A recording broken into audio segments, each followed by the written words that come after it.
გავაგრძელოთ საუბარი პოლიტიკური პარტიების თემით. ესე იგი, პოლიტიკური პარტია ძალიან მნიშვნელოვანი მონაწილე, მნიშვნელოვანი არხი მონაწილეობისათვის. ჩვენ თქვით, რომ არჩევნებისა ცენტრალური საკითხი პოლიტიკური მონაწილეობისა, პოლიტიკური პარტია კი არის ერთ-ერთი მნიშვნელოვანი არხი. ნახოთ ახლა რას ამბობს საქართველოს ორგანული კანონი მოქალაქეთა პოლიტიკური გაერთიანების შესახებ. აქ ძალიან კარგად ჩანს, რომ პოლიტიკური პარტია ეს არის რეგისტრირებული გაერთიანება მოქალაქეებისა, რომლებიც დამყარებულია ერთგვარ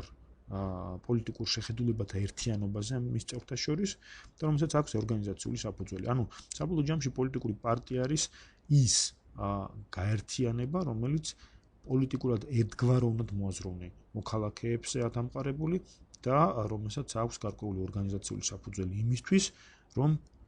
და მთავარი მიზანი პოლიტიკური პარტიების არის მოვიდეს ხელისუფლებაში, მოიპოვოს ძალაუფლება, შეინარჩუნოს ძალაუფლება და იმისთვის რათა განახორციელოს სწორედ ის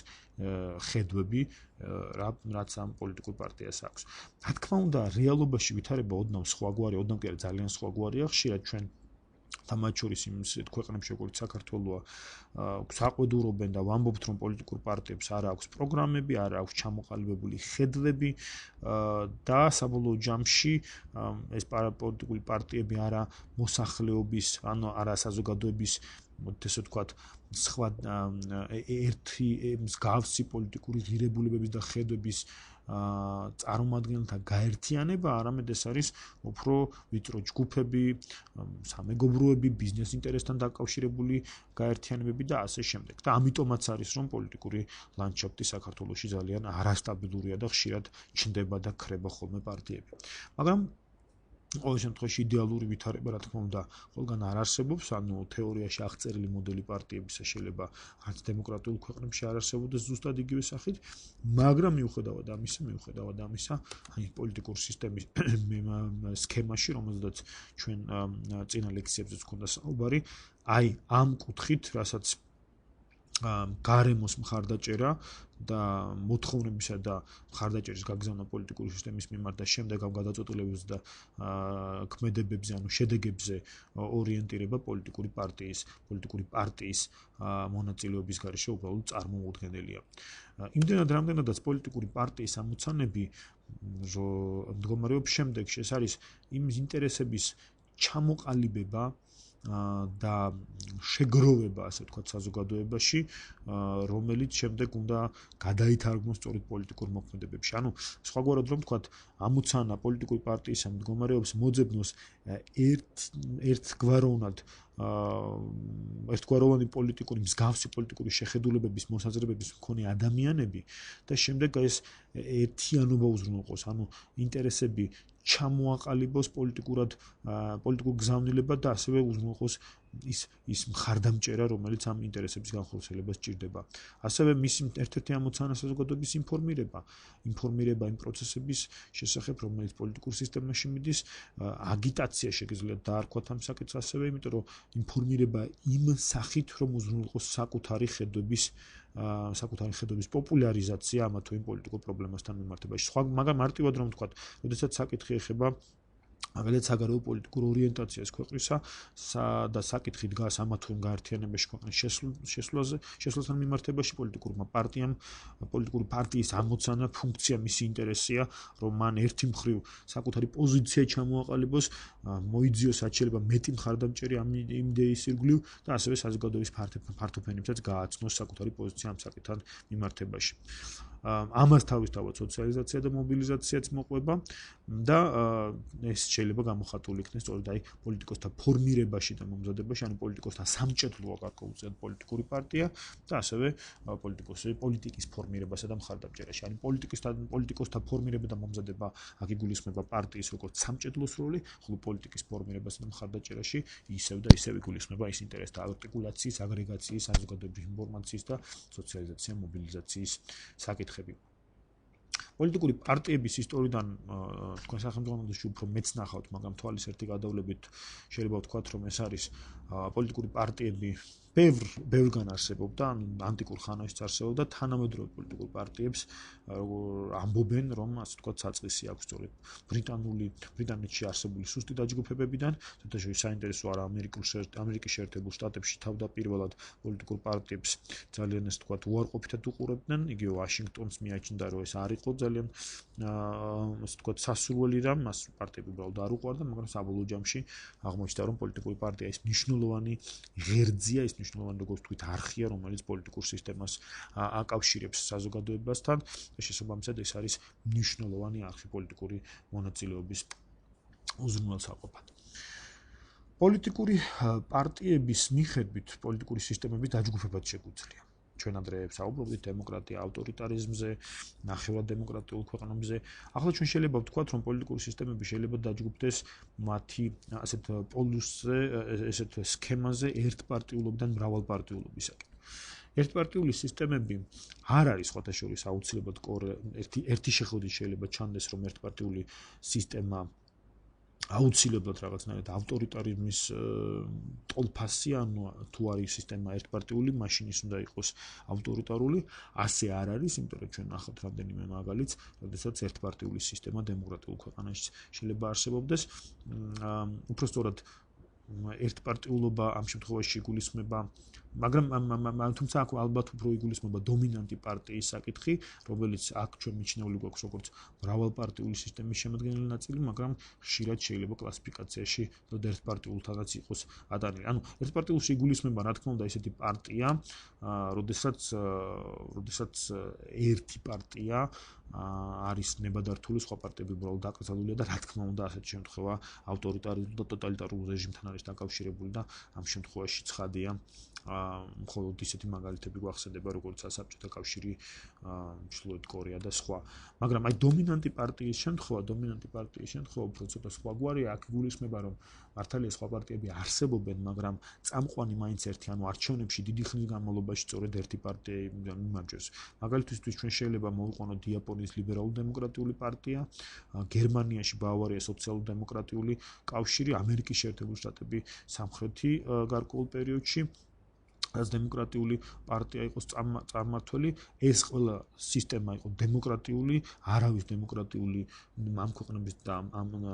ქვეყნის ამ ნაწილების, ასე ვთქვათ, დემოკრატიულობაში ეჭვი არ შეუტანია, მაგრამ მიუხედავად ამისა, დომინანტური პარტიის პრობლემა არსებობდა და სხვათა შორის, როგორც ჩანს, მერე ამ ყველაფერმა გამოიწვია კიდეც საკმაოდ მნიშვნელოვანი პრობლემები პატრონაჟის, კორუფციის და სხვადასხვა პოლიტიკური სისტემისათვის არასახარბიელო ფაქტორების კუთხით. ორპარტიული პარტიული სისტემები უფრო გავრცელებულია, არის მოსაზრება, როგორც გითხარით, რომ მაჟორიტარული საარჩევნო სისტემა უწყობს ხელს, მაგრამ ალბათ უფრო პოლიტიკური ტრადიციის საკითხია, ისეთი როგორც ვთქვათ, ამერიკის შეერთებულ შტატებშია, დიდ ბრიტანეთში გარკვეულ პერიოდამდე, მიჩნეულია, რომ ეს უფრო ეფექტიანი სისტემაა. იმდენადაც ყოველთვის უზრუნველყოფს, ყოველთვის ცალსახა არის, ვინ არის მმართველი და ვინ არის ოპოზიცია და არ ვართ დამოკიდებული კოალიციურ მთავრობებზე, რომლებიც შეიძლება პარტიული უთანხმოების საფუძველზე ადვილად დაიშალოს და პოლიტიკური კრიზისი წარმოქმნას. თუმცა არის მოსაზრება, რომ ორპარტიულ სისტემას აქვს ნაკლიც, იმდენად რამდენადაც პატარა პარტიებს, მცირე პარტიებს შეზღუდული აქვთ მონაწილეობა პოლიტიკურ სისტემაში, პოლიტიკურ პროცესებში, მაგალითად ამერიკის შეერთებულ შტატებში უამრავი სხვა პარტია არსებობს, უბრალოდ ტრადიცია ისეა ჩამოყალიბებული, რომ იქვე ვერ ახერხებენ, ასე ვთქვათ, ეს პარტიები პოლიტიკურ მარგინალებად რჩებიან და ვერ ახერხებენ პროცესში მონაწილეობას. აღსანიშნავია ერთი მომენტიც, რომ და აქედან გამომდინარე აღსანიშნავია ის მომენტი, რომ თუ ამ პარტიის წარმომადგენლებს სურთ აქტიური მონაწილეობა მიიღონ ამერიკის პოლიტიკურ ცხოვრებაში, ისინი განწირულნი არიან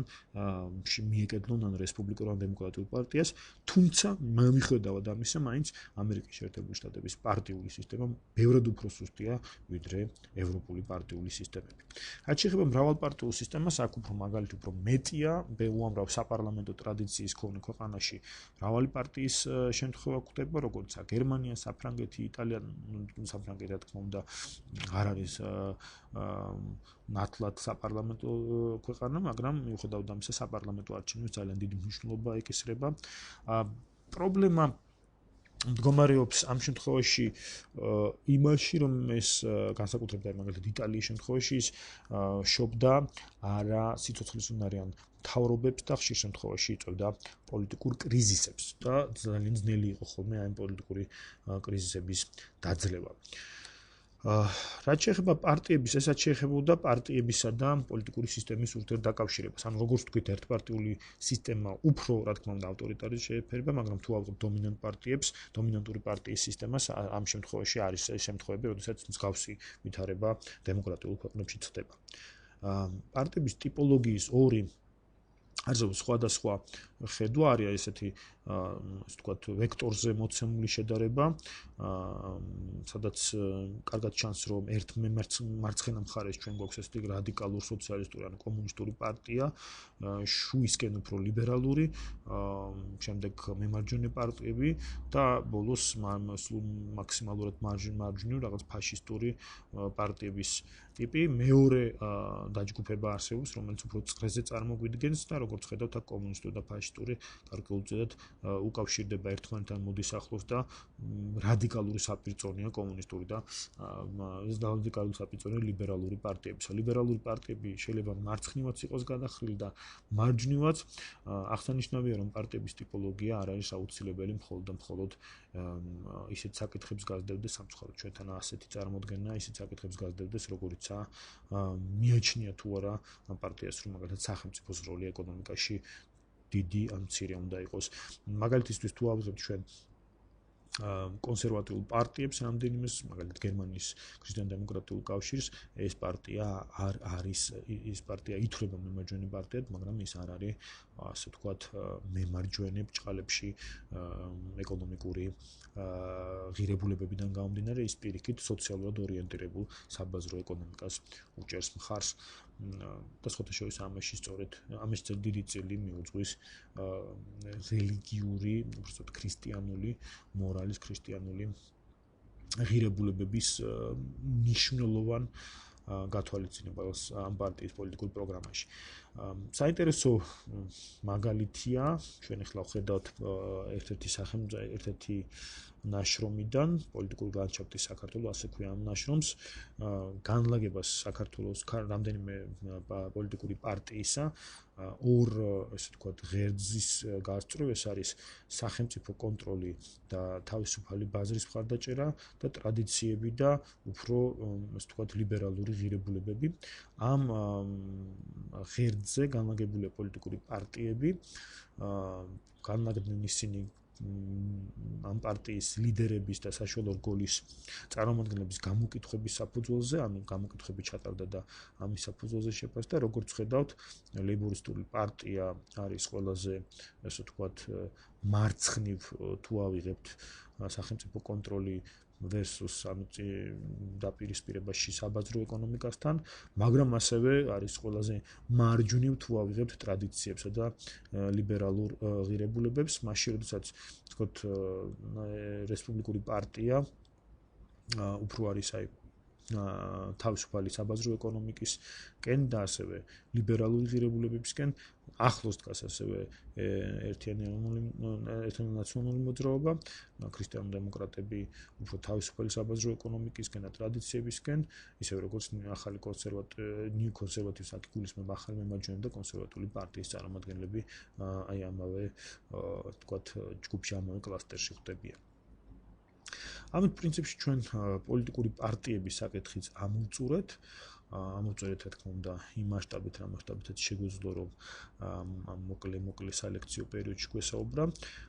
რაც შეეხება მესამე ნაწილში, ვისაუბრებთ ინტერესთა ჯგუფებზე და სამოქალაქო საზოგადოების როლზე პოლიტიკურ მონაწილეობაში.